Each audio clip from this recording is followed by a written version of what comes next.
my name is Randa, and I am a customer service representative here at Essentials in Writing. We have started a new series called Ask EIW, and this is the very first episode. I'm really excited to present it to you all and, just get started with this series.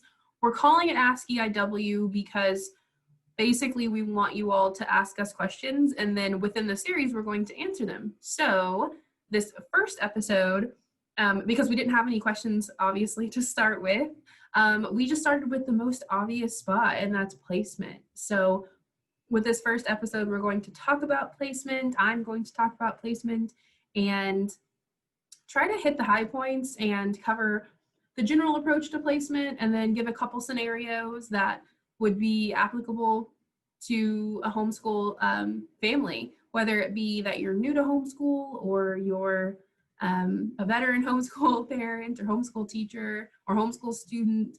I wanted to talk about placement and just make sure that everybody is on the right track to pick the best possible place for their student to start within Essentials in Writing, and help you understand all the different parts of placement and just give you some information, and then allow you to ask questions about what I'm saying, or just any questions that you have, honestly. Please ask them in the comments. We are excited to read those questions and look forward to helping you answer, helping them get answered. This time it's me, Randa, coming to you, but next time it might be someone else, or maybe it'll be me again. I'm not really sure. But we thought it would be fun to just share some of our team members and let all of us share the knowledge we have about Essentials in Writing with you all, with active customers or prospective customers or just anybody viewing this. We wanted to be here to help and offer support. So no better place to start than placement, and that's what this episode is all about. So I have created a little slideshow to give you the information visually, and then I will just kind of be over here in my little corner sharing about what the slides say and about the topic at hand, again, placement. So today's agenda, I'm going to give you a little bit of insight about Essentials in Writing, and then we'll go over the general approach to placement examples. I've created a couple of examples that I think are exemplary of what we are normally asked. And then, of course, there are so many different scenarios that can be brought to our attention or can be asked. But in this little slideshow, I have created 3 different examples of some commonly asked placement questions. And then I'll give you a little snippet of our placement tool, and then I will give you the information that you'll need to contact us if you want to reach out and talk to me or talk to one of our other team members about Essentials in Writing or placement. So I will go down. Okay, so this first slide does say the general approach to placement, but as I stated just a minute ago, I wanted to give just a backdrop of Essentials in Writing to you all. So Essentials in Writing is, in short, an engaging homeschool curriculum that is on video. So that last part on video, I think, kind of sets us apart in a lot of ways. But basically what it is that we're a homeschool writing curriculum, only Mr. Stevens is going to be the one to teach to your student. So Mr. Stevens, AKA Matthew Stevens, he's right here. He is our founder, our author, and our teacher. So he's the teacher within the video lessons. And when I say video lessons, it's because the curriculum is presented via video. So the student will receive a workbook as well as that video component. So that will have Matthew teaching to them via video in short daily video lessons. And those can be watched on a DVD currently or also streamed from our website. So we've got a couple different options there, but they're short daily video lessons in which Matthew teaches to the student. So that eliminates the parent having to teach to the student or the homeschool teacher, if that's a representative or anyone who is the homeschool teacher. They won't have to deliver the information, deliver the lessons. That will be Matthew, Mr. Stevens. He will do so via those video lessons. So that's a little bit of backdrop about Essentials in Writing. Ultimately, we hope to create college-ready writers. We hope to create effective communicators, via written language, of course. And we hope to offer support to your student throughout school and throughout this homeschooling journey, especially if it's new. We want to be here not only as a curriculum, but just as a team of support for you as a homeschool teacher or a homeschool parent, and let you know that you're not alone and that we are completely open to questions. And this series is a big part of that. But especially when it comes to placement, I know that it's not easy not knowing where to put your student, especially in a new curriculum. So that's what we're here for. Okay, hopping into placement, the general approach to placement within Essentials in Writing. So that general approach is just that if a student doesn't have a learning disability, they can jump in at grade level. Pretty simple. And that's how it is. So we have, like I'm saying, that's really how it is. We've created the curriculum so that it can be that way, and it can be an easier process than maybe you thought it would be. So if the student doesn't have a learning disability and they are learning at grade level in most other subjects, then they would probably be able to jump in at grade level within Essentials in Writing as well. And what I mean by learning disability is something that is holding them back, or something that is interrupting their ability to learn the material being taught. So maybe it's not diagnosed, maybe it's just because you know your student and you know that there is something there. Whatever the reason may be, if they're having a challenge or a diagnosed disability, of course, especially, then we would have to explore further. I would ask him some discovery questions. I would talk with you about your student's relationship with writing or language arts and reading. We would kind of talk about all of those things put together to figure out the best suggestion for placement for your student. But generally speaking, our approach is that if the student doesn't have a learning disability or any sort of challenges stopping them from being able to learn at grade level, then that's where we suggest you place them. For example, if they do not have a learning disability and they are in 7th grade, we would say put them in level 7. They correlate to grade level. Level 5, 5th grade, level 4, 4th grade, etc. So that's the general approach. And then, there are little boxes off from that big box of the general approach. There are little differences that will come up, and the examples that I'm going to go over will sort of talk about what those differences may look like or similarities to the general approach, and we'll go from there. So before we do that, though, I think my next slide actually is going to talk a little bit about Mr. Stevens' approach to the curriculum, and that's going to tie into placement and why the placement is applicable and why it is the way it is. So Mr. Stevens' approach, step by step. So we're going to teach them a step-by-step approach to writing, or Mr. Stevens is going to teach them a step-by-step approach to writing. Pretty straightforward, but we like to put that out there because that's a really helpful thing for students to be aware of when they're going into it, that it's not going to be super hidden. His message isn't going to be all jumbled. It's going to be very clear and concise and a step-by-step approach. So that's good for you to know as the parent as well, so that you can say, yeah, that's what my student needs. They really need a broken down step-by-step, very systematic approach to writing. And that's what we're here to do. That's what Mr. Stevens will teach. He's going to teach them to organize their thoughts. So the organization piece is huge when it comes to writing, because we have all these thoughts up here and then we have to get them down on paper. And that's not always easy. Sometimes there's disconnect between our brains and the paper, and we teach them to organize their thoughts. A big part of how we do that is through graphic organizers. We teach them to utilize graphic organizers and what they even are. So that's going to bridge that gap. That's going to work as the middleman between our brains and the paper and help us to learn to write effectively and communicate. So small chunks, that's kind of a buzz phrase, if you will. Within our FAQs or within anything you may have read about our curriculum. What that means is that Mr. Stevens' approach is that it's in small chunks. So he's going to teach them in very short daily video lessons as to not overwhelm, so the student won't feel overwhelmed after class is over. So our daily lessons, levels 1 through 12, if you want to correlate that to grades 1 through 12, the daily lessons are no longer than 10 minutes ever, and that's at the highest level, not like being high school or 10th, 11th, 12th grade. For the most part, those video lessons are going to be anywhere from 3 minutes to 5 to 7 minutes. So they're short, very easily ingestible, small chunks. We teach in small chunks.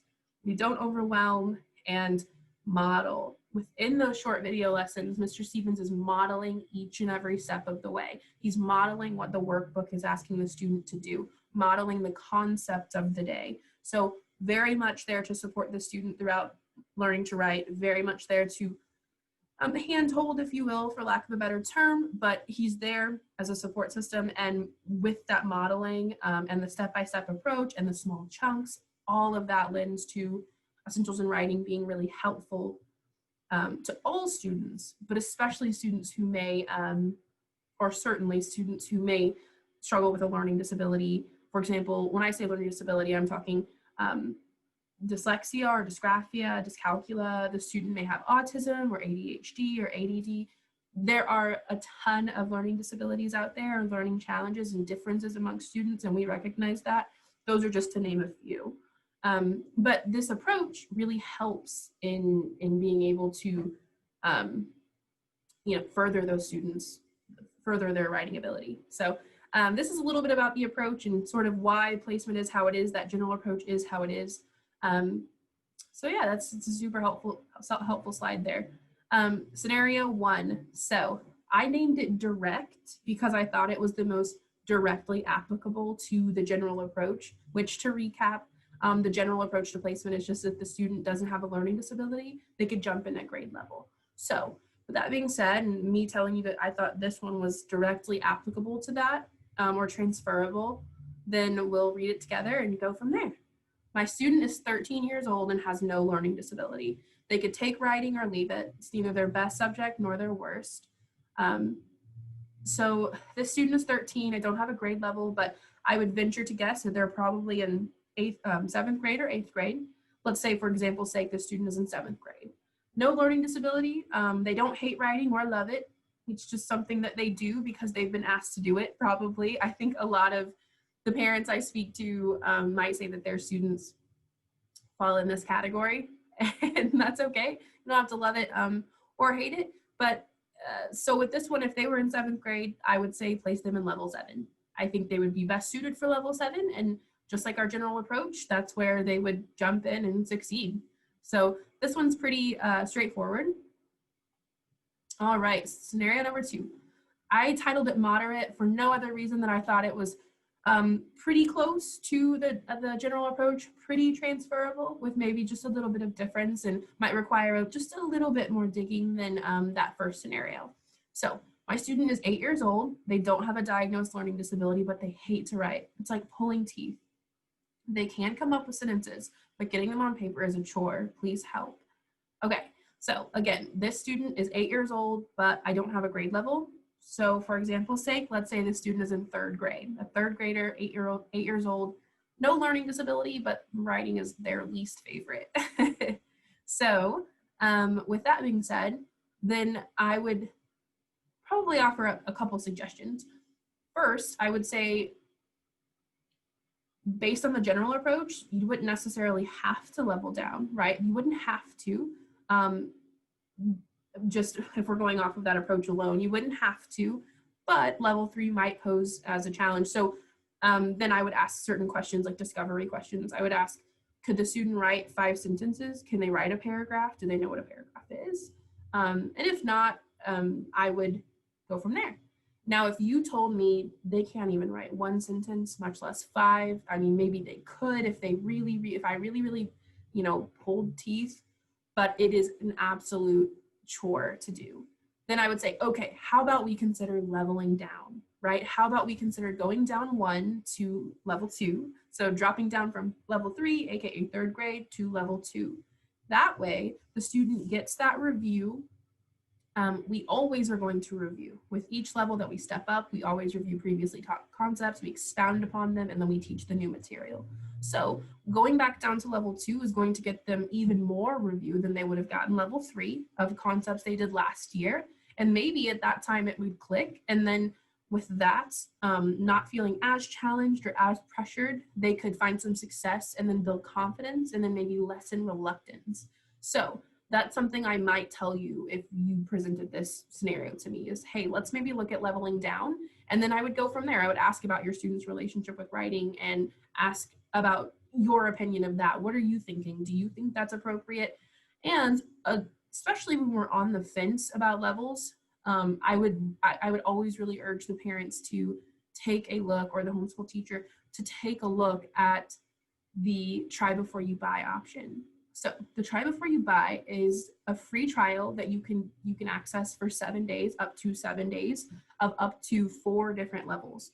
So if you're looking at up to 4 different levels, and in this case, I don't necessarily know that you would need to access all 4 levels. So I would say, let's take a look at level 2 and level 3, and then go from there. So if you took a look at level 2 and you found that it was way too juvenile, or it was, you had your student look at it with you and they were just breezing through, then maybe that would be your decider. Hey, we need to go ahead and go with 3. Or vice versa. You look at 3 and it's just completely hard like we thought it would be. Yes, I really think that what Raina said about leveling down would be appropriate and allow them to build some confidence, and we would go for level 2. But the try before you buy is a great option to get to see an example of what it is you're purchasing. You'll get to see exactly what the student will be doing each day for, like I said, up to 4 levels for 7 days completely free. So I really, really suggest using the try before you buy option if you're on the fence at all. So, alrighty, that was scenario 2. And then last one, scenario 3, complex. The only reason that I said complex is because I felt it required more questions to come to an answer or a suggestion for the parent than the other 2 did. It's the only reason I said complex. So my student is in 9th grade and they're 14 years old. They are moderately dyslexic. Writing has always been a struggle, but my student does not absolutely hate it. I know they are not quite ready for high school writing. What would you suggest? So in this one, the student is clearly in 9th grade because this person has told us they're 14 and they're moderately dyslexic. So they do have a learning disability. So we know right there that our general approach wouldn't necessarily apply to this student. We could use the framework and say, okay, so if they didn't have that disability or that learning disability or learning challenge, they would be in 9th grade. So let's go from there based on their dyslexia. So they don't absolutely hate it. So they don't hate writing, and maybe they like to think up stories and they wish they could get them down on paper, or they really, would love to write a research paper and love to enjoy it, but that writing piece is such a struggle. There are all kinds of students out there. What would you suggest? Because this parent knows they're not quite ready for high school writing. So they've already told me that they already know where they're thinking their student would not be, and that's in the 9th grade level. So this one is complex and really will depend on my conversation with you as the homeschool parent or teacher, the person who's watching them learn and can tell me about their relationship with writing.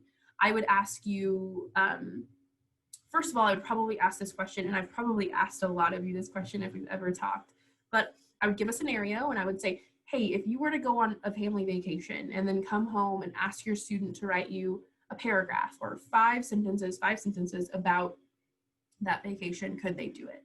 And then based on your answer, I would give my suggestions, whether that be that I think, this sounds really complex, and I might suggest, we speak to Mr. Stevens further, just to get an educator's point of view, or beyond that, and more likely, I would say, okay, so you're telling me that they could do it, but it would still be quite a bit of a struggle. In that case, I would tell you that I think maybe we go back to level 6, do unit 2, so the composition unit only, and then hop up to level 9. So get back up on grade level, and maybe they then are 1 level lower from their actual 9th grade level. So maybe they do unit 2 of level 6, and then they hop up to 9th grade, and either they finish out their 9th grade year on that level 9, or they hop up to 10th grade and they're still working on level 9. There are a lot of scenarios that could come from this different from this question. There are a lot of different outcomes or different suggestions I may give, and this one is complex, and that's why it probably sounds like a bit of a complex answer, because it's going to come down to the individual student. A scenario like this comes down to the individual student. whether it be leveling down just one level to 8th grade, or maybe 2, maybe 3, it's going to come down to the student and how much of a struggle that it really is. The example that I gave of going back to unit 2 of level 6 and then jumping up back to level 9 is just one of the examples. But for example's sake, let's say that the student could write a paragraph, and it would just kind of be hard, it'd be a struggle, maybe take longer than you would expect for a 14-year-old to write a paragraph, have some grammatical errors or spelling errors, and they don't know that they could write much more beyond just a couple of paragraphs. Then that's where I would probably give that scenario of going back to level 6, unit 2, and then hopping up to grade level. But again, I would ask discovery questions to the parents or to the teacher, and we would devise a plan to get them where ultimately whatever goal that mom or parents or the teacher has for the student, we would devise that plan, and we would talk about probably offering or suggesting you do the try before you buy if you end up being on the fence between levels. So there are a lot of different scenarios that can come from level 3, and that is why this scenario is why it's really great to give us a call, or it's really great to post your questions or to send us a message or an email. I completely understand not really being sure if you should reach out to a company or something like that. I get that 100%. But with us, with Essentials in Writing, we really, really embrace all of our customers, all of our families, prospective, active. We really, really, really enjoy hearing from you all and answering your questions, because we know that with a subject like with something like writing or grammar or English or language arts in general, it's not always super clear where your student is. And we have a really great team here who's extremely knowledgeable about Essentials in Writing and extremely knowledgeable and educated. Our educators are so wonderful, and we just want to get your student in the best position. And by reaching out to us, we're able to help you, and we're able to answer those questions and just ease your mind and offer you support and do that and give you the best placement options, possible. So we're here for you, and that's the goal.